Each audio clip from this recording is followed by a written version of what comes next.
Hey everyone, Austin Reddington here with Team Sigil. Just wanted to get this deck tech out. I know it's a little bit later than I was hoping. Yeah, had some issues recording, but I still wanted to get this out. Better late than never.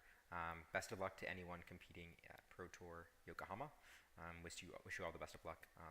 Just wanted to kind of go through my Prism deck list from Memphis, top aided. Yeah, I wanted to talk about some stuff. So yeah, before I get into it, did want to say that um, I do have a Metafy guide. It's going to be posted in the description of the video. Um, Rather than going into detail about every single matchup and Prism as a deck, I chose to focus primarily on the Guardian matchup and kind of write a master class, if you will. Kind of give you as many of my thoughts as I could about how to play the Guardian matchup. So I've got a lot of questions about how to navigate it as you get ready for Nationals, how to use this combination of Heralds of Sechem and Halo of Luminalight to win the Guardian matchup as Prism. So I have a full kind of masterclass guide just specifically on the Guardian matchup. So if you ever take a look at that, would love the support, but wanted to just talk about my deck list and the tournament run. First off, went 10 and 2 at the tournament. Lost one game to Marionette, one game to Acilio, which was Michael Hamilton. Won 4 games against Guardian, 2 against Victor, 1 against Jarl, 1 against, I want to say it was 2 Victor, 1 Jarl, and I think it was a Valda. Was my 4th Guardian that I played against. All the game, oh no, it was a Pleiades, not a Valda. Yeah, deck did extremely well on the weekend. A lot of other matchups like Marlin that you might have seen on stream, or Dorinthia, or Tekla-Bossin were pretty free matchups for Prism, which I think is an advantageous piece of bringing the deck. We just got this new card, Soulforge Gauntlets, which is incredibly powerful, covering a breakpoint, giving you the first soul to let you really get online. So this is at base 3 value. Oftentimes it's worth more, like 4 or 5, because it can cover a breakpoint. You know, against like a Leave No Witnesses, you can give a single card and give the Soulforge, so it can be worth up to a whole card in blocking sometimes when used properly. But that first soul, you'll see in how I talk or my guide, I value soul at 2 points of value. The reason that is because Figment of Ravages or Protection, you can use these for the additional effect and generate 2 shields or 2 arcane damage. So that's just how I evaluate soul. I evaluate it to 2 points of value. So yeah. I just wanted to kind of explain that. We also got this new card, Herald of Victoria. I'm running 3 of them. For me, it's a really nice way to just play around insurance with them having a popper. So like, let's say you don't have your Halo up anymore, but you have Herald of Victoria. You can throw Erudition, and you can hold up an Angelic Wrath in your arsenal, knowing that if they pop, you have this Herald of Victoria to help you pay through it.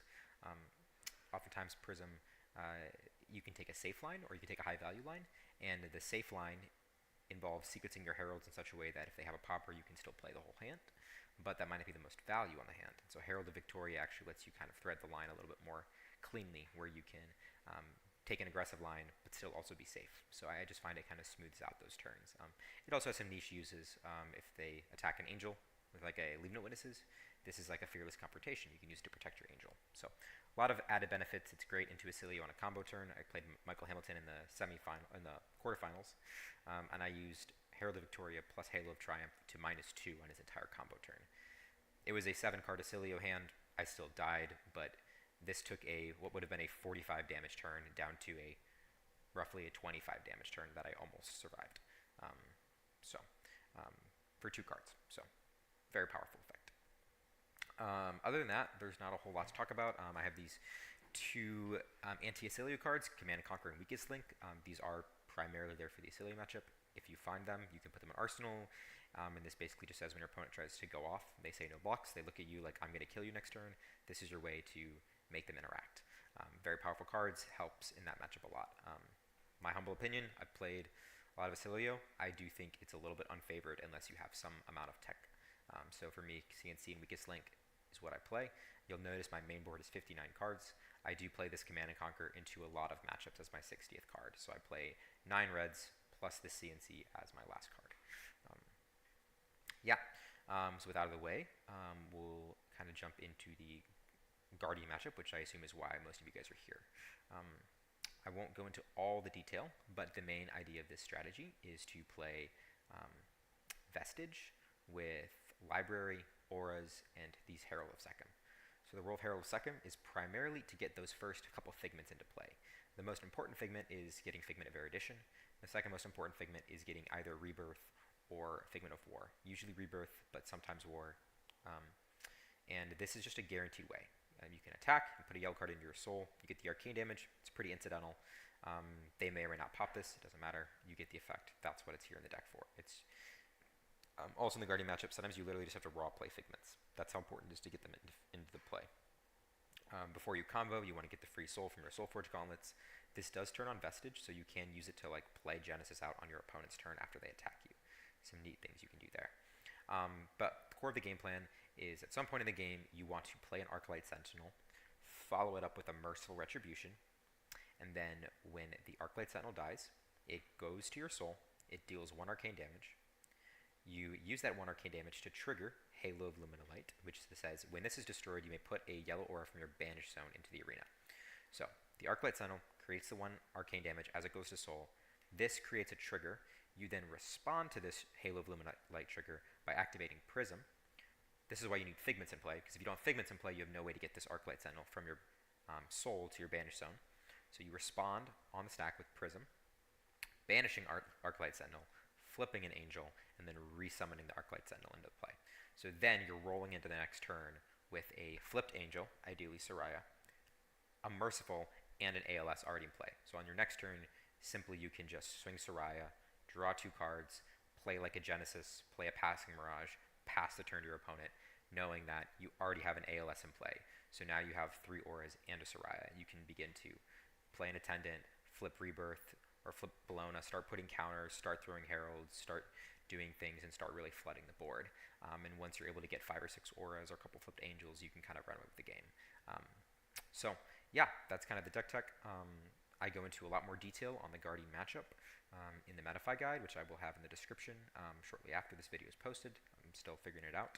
I also will offer coaching as we get closer to national season. If this is a strategy that you are interested in running, I'm going to have coaching available as well. Feel free to reach out. We can set something up.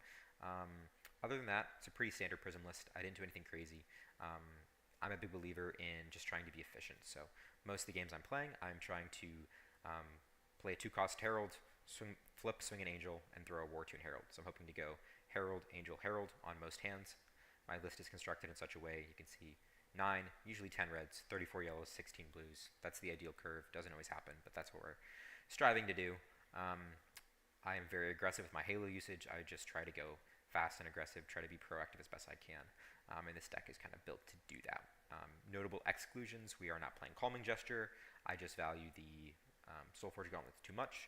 We're not playing any Soul Shields. I just generally don't want to be blocking in this format, so Soul Shield is not a high priority for me. It is a good card, and if you have to block, it is very powerful, but I just generally don't want to be blocking. I'd rather be presenting on hits.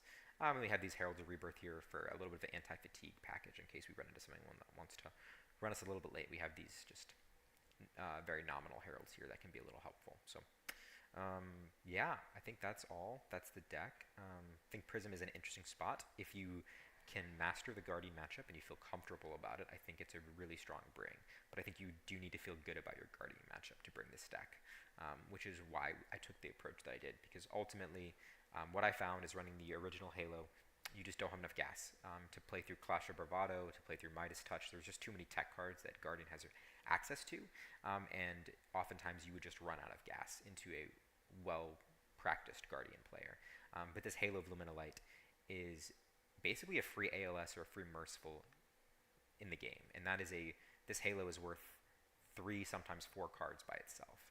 And I found that this, just being an entire extra turn of doing whatever you want without being interrupted, was kind of the breaking point over the edge. And so when you're first playing the deck, don't be discouraged. You might feel like this in the Guardian matchup, you never get off the ground, you never get running, because the reality is when this deck loses to Guardian, it loses very hard, because you don't have this button of, I'm going to combo now, I'm going to crack my Halo, I'm going to do Soraya, I'm going to take my pivot turn.